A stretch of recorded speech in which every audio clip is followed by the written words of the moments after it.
Sejam bem-vindos a mais um programa Entrevista com Evaristo Magalhães. Hoje eu vou estar recebendo um dos maiores penalistas de Minas Gerais e, quem sabe, do Brasil. Aguarde um pouquinho que vocês já vão saber quem é.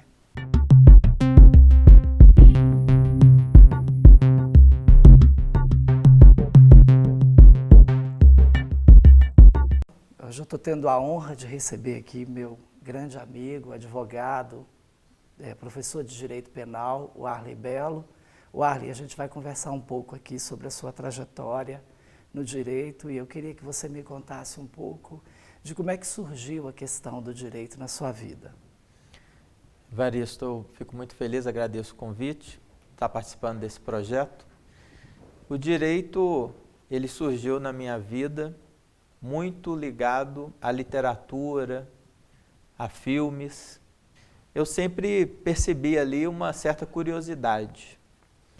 Então, aliado ao fato do meu pai um pouco rigoroso ao me possibilitar escolher entre medicina e direito, e eu não podendo lidar com sangue, acabei enveredando para o direito, onde acabei mexendo ainda, atuando com direito penal.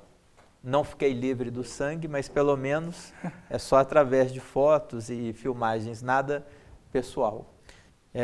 Mas principalmente por causa da literatura, onde desde cedo eu mantive uma curiosidade latente com esse tipo de discussão, de discurso. Me fala um filme e um livro assim que tenha te marcado muito nessa escolha. Olha, são vários, mas eu posso dizer que um dos livros que mais me motivam e que me faz relê-lo várias vezes é o Fausto, de Goethe, que eu realmente, cada releitura, eu apreendo algo novo. E filme, nós temos vários, assim, dependendo da ótica, né, do advogado, ou da justiça, ou da injustiça que existe dentro do processo penal. Eu poderia citar, por exemplo, Em Nome do Pai, onde nós temos essa vertente do processo como mecanismo de criar injustiça. Nós poderíamos criar situações com relação à execução da pena, como Papillon, por exemplo. Então, nós temos uma gama muito ampla de livros, de literatura e de filmes que são necessárias discussões dentro do mundo acadêmico, porque muitas vezes a vida, ela nos leva a fazer comparações. E a literatura, ela serve para nos alertar em cima dessas comparações. Então, quando você lê um livro, você lê O Estrangeiro, de Camus, você lê livros onde O Andarilho das Estrelas, de Jack London, onde você vai pesquisar a relação do ser humano na prisão, e você descobre que aquilo que está no livro, que está passando a ideia do livro, é aquilo que está na realidade, ou seja, muitas vezes quem está preso sofre menos do que os seus familiares que estão soltos. Então, essa realidade eu apreendo através da advocacia e posso também apreendê-la através da leitura desses livros e da discussão em cima de cinema, por exemplo. Então, essa relação de direito e literatura é algo extremamente rica e que nos traz a sensibilidade para um mundo onde as percepções muitas vezes se reduzem a um vazio interno e uma insegurança externa. Porque hoje toda a discussão que nós temos, não só no direito, mas na psicanálise também, isso parece que é uma questão de origem humana, ela perpassa por esses dois sentimentos, que é você se sentir vazio internamente, e aí você procura preencher isso com elementos artificiais, hoje muito em voga o Facebook, as mídias sociais, onde você procura algo que você nem sabe que está procurando. E no lado externo, a insegurança, onde nós vivemos numa sociedade do risco, onde nós vivemos o medo, onde a mídia estabelece verdades que não correspondem a uma realidade que nós presenciamos, e isso vai resumir muito dos conflitos, muito das discussões que existem dentro desses livros, dentro desse filme, mas que a gente precisa ter a percepção de apreender isso, não é? Que nós estamos vazios internamente e nós estamos inseguros externamente, e procurarmos mecanismos para nos desenvolver em cima dessa realidade que nos apresenta. E isso é interessante, né, Arley, porque o direito ele tem uma dimensão técnica, doutrinária, muito forte, né? E nesse sentido a literatura te reporta essa dimensão do humano que às vezes foge à técnica, né? Foge à doutrina, né? Então eu percebo muito isso, assim, eu acho muito interessante essa sua incursão na literatura e no cinema, porque eu acho que traz essa dimensão humanística, que nem sempre é questão da técnica, né? Exatamente. Traz, né? O direito, ele vai exigir de nós operadores essa, eu não diria ambiguidade, mas uma simbiose, onde você precisa equacionar a realidade do mundo técnico, da relação técnica, de elementos técnicos, da legislação seca, do estudo de jurisprudência e doutrina, mas nunca você pode se esquecer que atrás de artigos de lei existem pessoas, seres humanos. Então a tendência nossa do direito é realmente termos um comportamento frio, porque, querendo ou não, principalmente na minha área, que é a área criminal, todos os dias eu encontro alguém chorando na minha frente. Ou seja, porque é o filho que está preso, ou porque a pessoa vai ser presa, ou porque teve um parente que foi vítima de um bárbaro crime. E isso, o ser humano, ele tem essa adaptabilidade de se acostumar, mesmo nas tragédias. E nós não podemos nunca nos perder, porque para nós é comum você ir numa delegacia, você ir a um presídio, e entrevistar alguém que está atrás das grades. Mas aquela pessoa que está ali pode estar sendo injustiçada, para ela aquilo é inédito. Então, para nós, essa dor, ela se repete. Para aquela pessoa é sempre a primeira dor.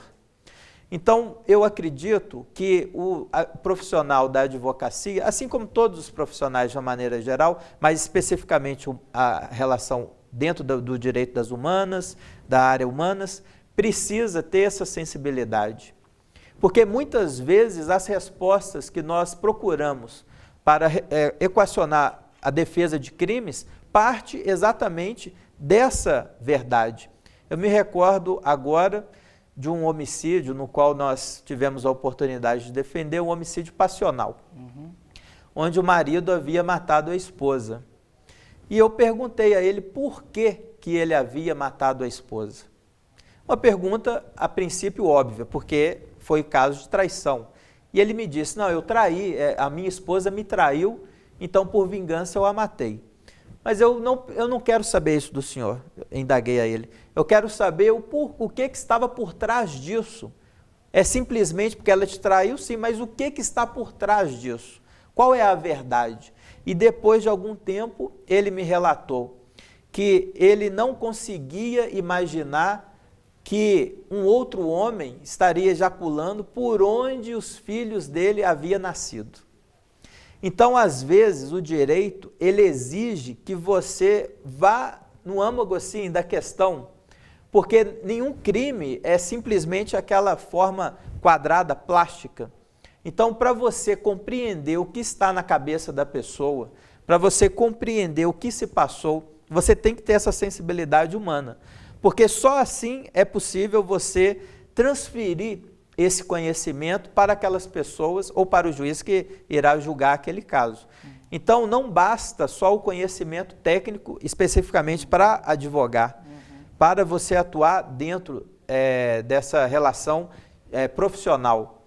O profissional do direito, ele precisa se imbuir dentro da cabeça da pessoa.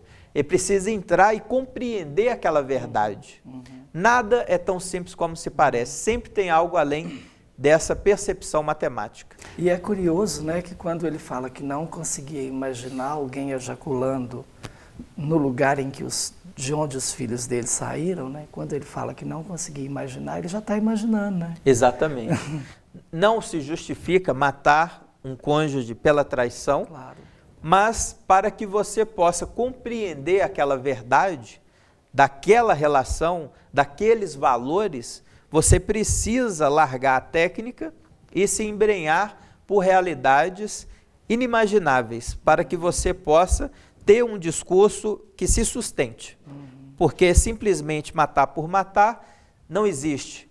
Nós sempre temos algo por trás, seja uma motivação política, seja uma motivação de ordem sentimental ou psiquiátrica, sempre existe um porquê que a gente precisa pesquisar e, a partir daí, construir o discurso defensivo.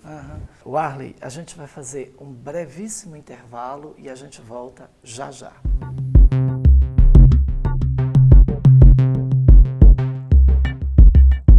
Olá, pessoal.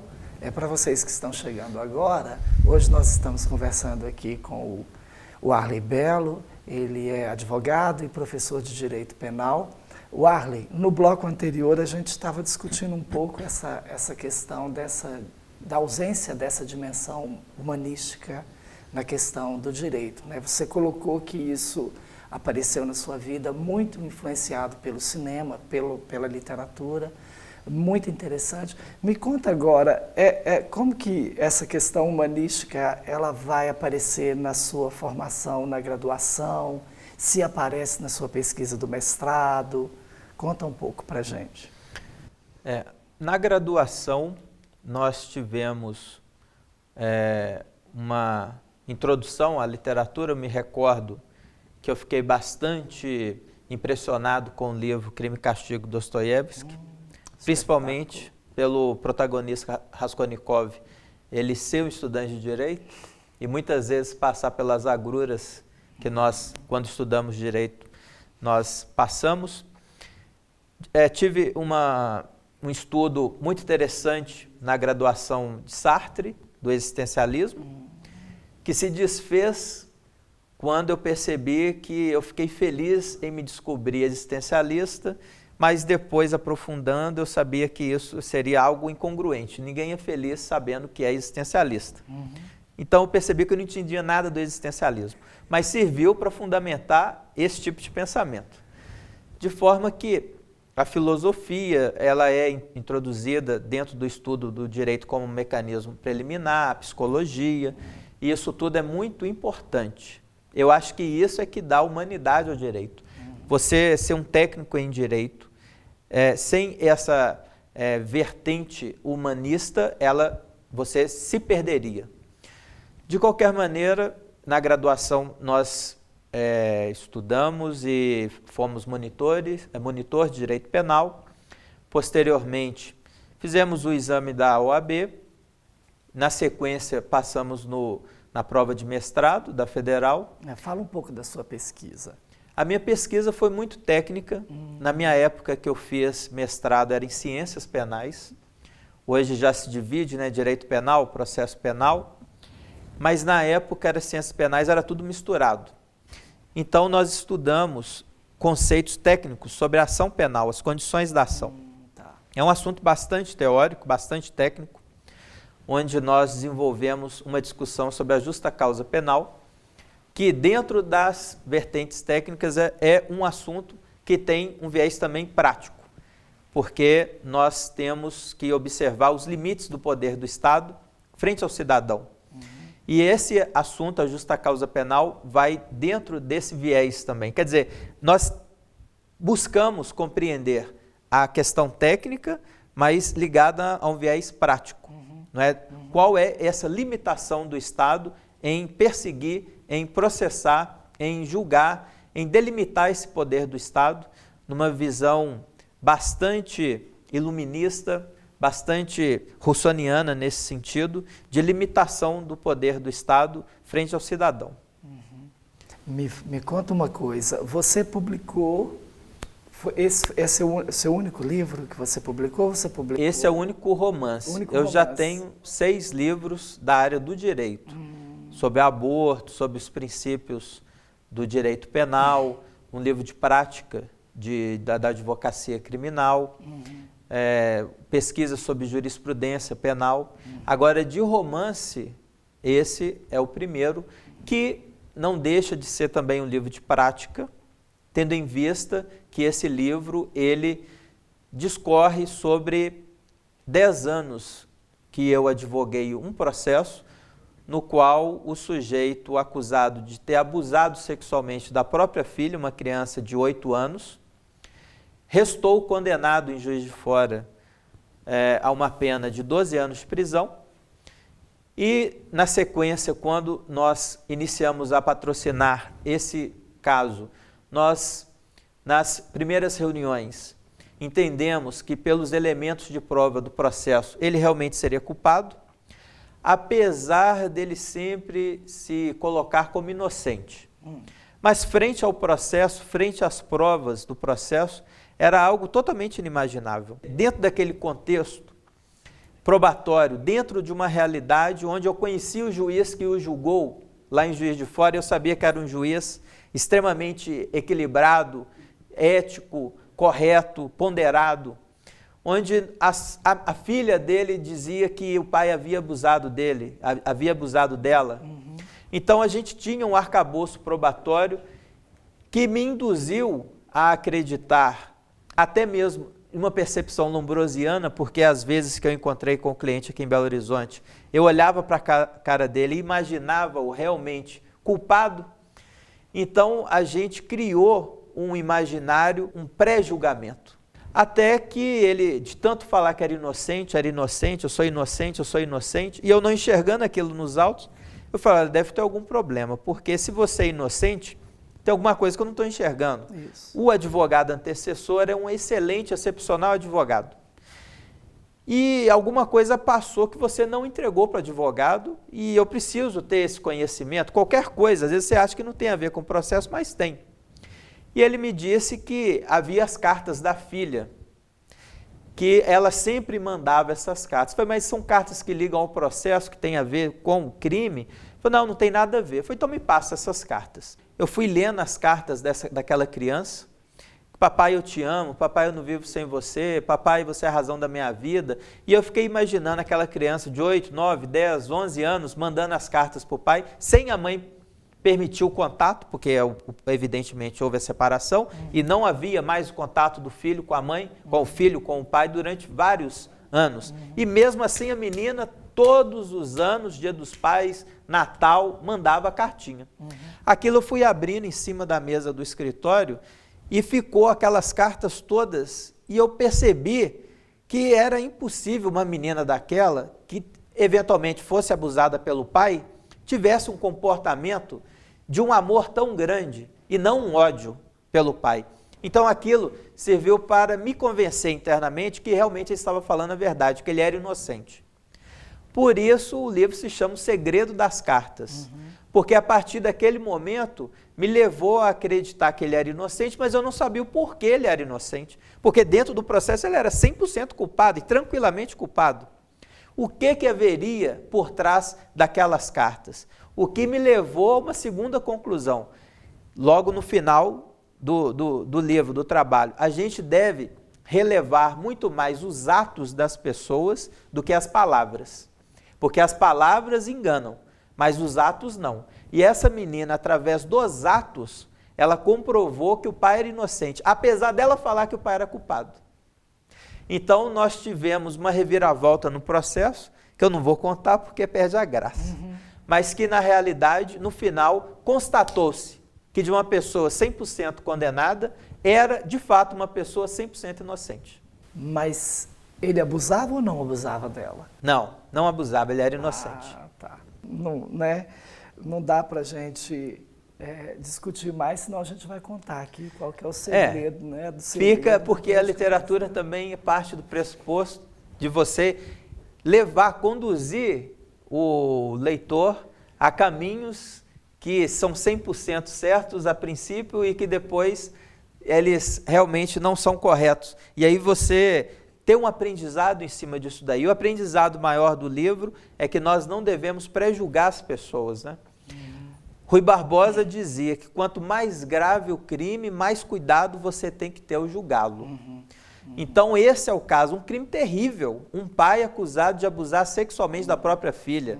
E a filha foi abusada porque foi no IML e constatou-se o abuso sexual, mas não pelo pai. Ah, tá. Então a gente tem um quadro que precisa nos alertar que às vezes esses linchamentos que nós temos hoje na nossa sociedade, que já vem do ser humano, né, há muitos anos, durante milênios, esse tipo de pré-julgamento ele é muito perigoso, porque daí se traduz as maiores injustiças. E o mais assustador, eu, que era o advogado de defesa, também entrei nessa situação e me peguei condenando, pré-julgando antecipadamente. Quer dizer, você tem uma avalanche que às vezes você não consegue, você próprio, sair disso, mesmo você tecnicamente, dentro de uma formação de estudo de criminologia. Mesmo assim, eu fui pego num comportamento totalmente lombrosiano, de começar a imaginar, a vê-lo, a orelha, o nariz, a altura, o tamanho dos braços, e eu falo, pô, esse cara tem cara de estuprador, ele tem jeito de estuprador, ele fala como estuprador. Eu, que habituado a discutir Lombroso, a combater as importantes ideias de Lombroso, me peguei com um pensamento lombrosiano. Quer dizer, se eu, que sou o advogado, que era para estar 100% do lado dele, defendendo, fiz um pré-julgamento nesse sentido, você imagina a sociedade, a população em geral, quando descobre através da mídia que um pai, quando é acusado o pai de ter abusado sexualmente de uma criança.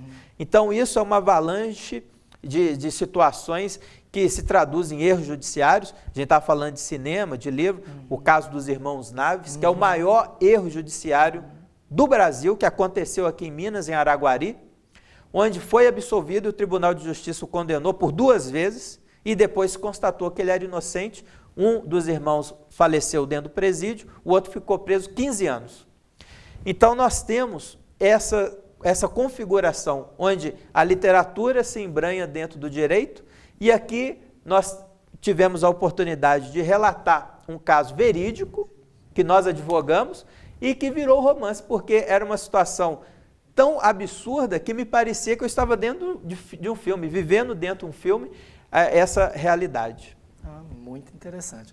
O Arley, vamos discutir aqui rapidamente. Eu queria saber a sua posição sobre essa questão da diminuição da maioridade penal, você como penalista, se é uma discussão aí que está na pauta do dia.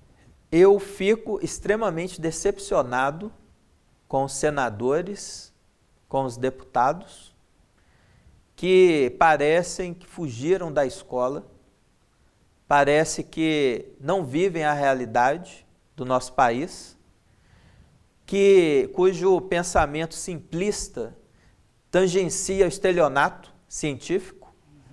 Eu acho que é uma palavra dura, mas esse tipo de pensamento cartesiano, matemático, de se achar que diminuindo a idade penal vai se diminuir a incidência de criminalidade infanto-juvenil, é um pensamento completamente deturpado da realidade social brasileira.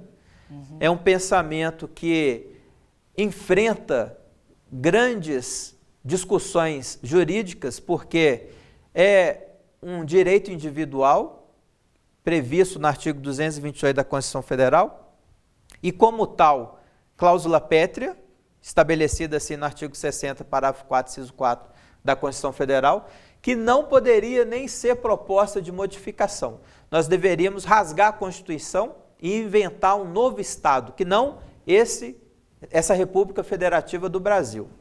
Então a gente encontra uma discussão jurídica bastante perniciosa, onde você tem uma garantia, um direito individual que está plasmado na Constituição e não interessa se está dentro ou fora do artigo 5º, porque isso é irrelevante.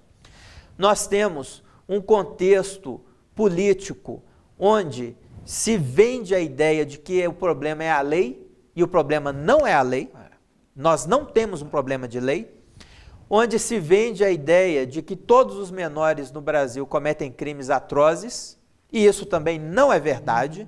O Brasil é um país eminentemente jovem, onde a maioria da população é jovem, e menos de 0,01% comete crimes abrutalhados e que servem para também a mídia pegar numa lente de aumento e ficar focando aquele crime abrutalhado que foi cometido por jovens que, via de regra, têm problemas psiquiátricos, que, via de regra, têm situações de formação da vida dessa pessoa no meio de violência, e a mídia pega aquele único fato e fica batendo em cima daquele fator durante meses. É uma situação de exclusão social, né? Exatamente. E o que se apresenta como solução é aquilo que é mais fácil, que é através de uma canetada você mudar a legislação, mas o objetivo é que isso sirva de pano de fundo, de bandeira, para que nas próximas eleições, que já é ano que vem,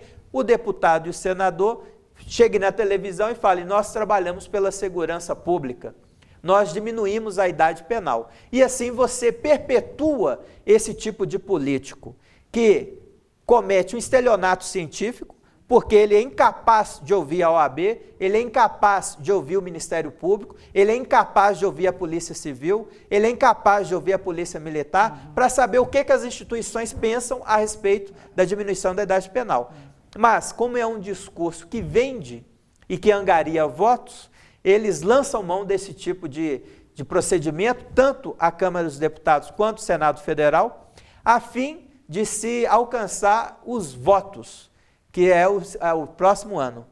Então, é um estelionato científico. Então, quando você chega no Senado Federal e liga a TV Senado e você vê um senador falando que é um absurdo, os menores estão matando, e hoje o menor tem tablet, o menor tem computador, o menor tem isso, tem aquilo, ele se esquece que esse baixo percentual dos jovens que comete esses crimes violentos, evidentemente, não tem computador, porque eles não têm nem casa para morar, porque eles moram na rua. Então, você deveria ter os pés no chão, deveria enfrentar essa realidade de ir nos locais, de conhecer essa realidade do povo brasileiro e não ficar na ilha que é Brasília.